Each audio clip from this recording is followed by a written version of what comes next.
Nigel Farage, well, he hasn't taken that 2 weeks off yet because I think he was on breakfast television this morning. Anyway, we're joined by UKIP's sole MP, the former Conservative Douglas Carswell, UKIP MP now for Clacton, got re-elected. On that, you've decided not to go for the leadership yourself. Right. Do you have an idea yet who you would like to be the UKIP leader? Well, I think there are 4 or 5 very good people. Paul Nuttall, Suzanne Evans, Patrick O'Flynn, Diane James, Stephen Wolfe. These are people who've fought and won seats in the European Parliament, who have a different perspective on the way forward. And I think we need to listen to them and make a considered decision. So you haven't made your mind up yet? No, I haven't. But I think all of them bring real qualities. Is there not at the back of your mind a fear that that was it for UKIP? That it's essentially over, an insurgent party that simply in the end didn't surge? No, I don't think that's the case, because the things that drive UKIP are fundamentally a feeling of disconnect between the voters and the political establishment. And without political reform, that's not going to go away. And the need for this alternative to the Tweedledee versus Tweedledum is very strong. We've seen it in Scotland, actually. I mean, the alternative to Tweedledee, Tweedledum are the SNP. That feeling of disaffection isn't going to stop at the border, or Hadrian's Wall, you might say. But contrary to all informed punditry, England has essentially gone back to a two-party system. We thought we'd move to a multi-party system, but in terms of seats, which in our constitution is what matters, it's a two-party system. Of course, the rules written by the political establishment rig it so that it favours the cartel. All sorts of things. Well, it didn't favour it in Scotland. All sorts of things favour the established parties. But in terms of voter share, I think we see a growth in support for alternatives. Now, it's slightly skewed by the collapse of the Lib Dem vote, but a lot of that Lib Dem vote came our way, and I think we've seen an extraordinary number of people in England and Wales voting for a radical alternative. I don't think the two-party system is looking too healthy. Perhaps the dysfunctional electoral system, which produces Tweedledee and Tweedledum, is intact, but it's not going to be intact for much longer. Well, I would suggest to you it's going to be intact at least until 2020, because, I mean, I can well see why UKIP would want some kind of proportional representation. You got almost 4 million votes, and you got one MP. But I don't for the life of me see how you're going to get electoral reform this side of 2020. No, when I was a Conservative MP, I tabled amendments with Caroline Lucas in favour of STV. That's a multi-member system. Yeah. And I think the case for that is going to become pretty I'm not arguing about the case, I'm arguing about the practicality of getting it. Sure. You won't get it this side of 2020. Let's face it. Even if we got reform this week, it's not going to change the outcome of the last election. I grant you that.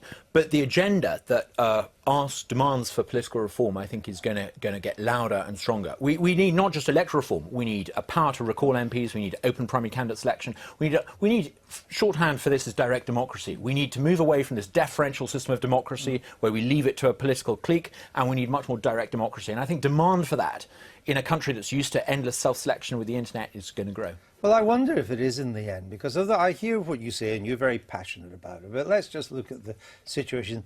The Lib Dems, who often care about a lot of these things too, they're down to 8 MPs. I don't think it's too much of going out on a limb to say the Labour Party, as it rebuilds itself, is not going to get hooked on constitutional reform. It has to engage with Middle England and Middle Scotland. And the SNP, who theoretically are in favour of PR, why would they really, when on this system, with 50% of the vote, they got 95% of the MPs? Put aside narrow party partisanship. I just wonder if the left in this country is about to rediscover that sort of democratic tradition that it's lost sight of.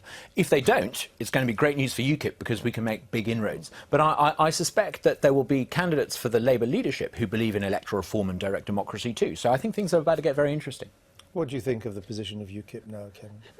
Well, I understand it when you get one MP for 4 million votes, and I actually back electoral reform. There was a referendum, we got hammered 2 to 1. And you've got to win on the current system in order to introduce it. And I actually think it would be wrong for the Conservatives to introduce it now because it wasn't in the manifesto. They didn't promise it. Now, I'd celebrate with you, Douglas, if the Conservatives in their 2020 manifesto, along with Labour, Lib Dems, your good selves, everybody puts it in.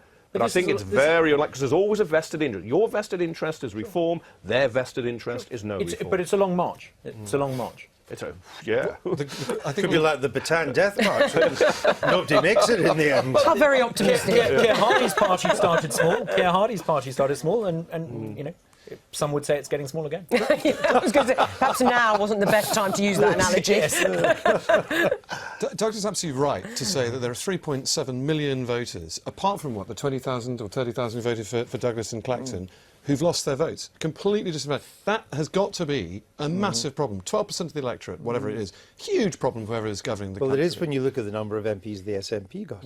Well, However, UKIP got more than the SNP and the Liberal Democrats combined. You needed 3.9 million votes to get one MP. I think they got an MP for every 23,000 or 24,000. I was going to say, David Cameron has an opportunity here, and as do the Labour Party, is that, you know, what are the things that really upset people who voted UKIP? Arrogance, politics, special advisors running the country, the Metropolitan Elite, Europe, immigration.